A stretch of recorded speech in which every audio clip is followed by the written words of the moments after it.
இன்னைக்கு நம்ம இந்த சிகப்பரிசியை வச்சு தான் ஈஸியான ரெசிபி பார்க்குறோம். ஸோ அது என்னன்னு பார்க்கறதுக்கு முன்னாடி இன்னும் நம்ம சேனலை ஃபாலோ பண்ணாமல் இருந்தீங்கன்னா ஃபாலோ பண்ணிட்டு பாருங்க. ட்ரையான பேனில் இந்த சிகப்பரிசியை வந்து ஃபுல்லாகவே போட்டு நல்லா வறுத்துருங்க. ஒரு மீடியம் ஃப்ளேமில் வச்சு நல்லா வறுக்கணும்.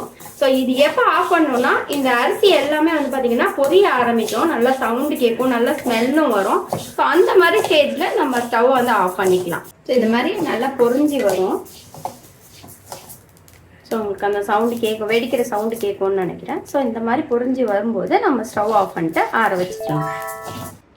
ஆறினோன்னு ஒரு மிக்ஸி ஜாரில் போட்டு நல்லா கிரைண்ட் பண்ணிடுங்க. இந்த மாதிரி நரன்னு கொஞ்சம் அரைச்சிட்டிங்கன்னா டேஸ்ட் நல்லாயிருக்கும்.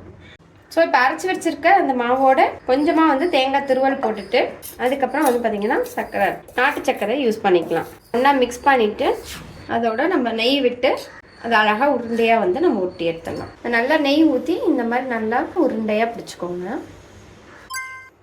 இந்த மாதிரி நல்லா உருண்டையாக ஊட்டி வச்சுட்டு இந்த 10 days வரைக்குமே நீங்கள் ஃப்ரிட்ஜில் ஸ்டோர் பண்ணி சாப்பிட்லாம். ரொம்ப டேஸ்ட்டாக இருக்கும், ஹெல்த்தியான ஸ்நாக்ஸாகவும் இருக்கும். ஏன்னா சிவப்பரிசியில் நிறையவே வந்து நமக்கு ஆன்டி ஆக்சிடென்ட்ஸ் இருக்கிறதுனால நல்ல ஒரு ஹெல்த்தியான ஸ்நாக்ஸாக இருக்கும். சாப்பிட்றதுக்கு செம்ம டேஸ்ட்டாக இருக்கும்.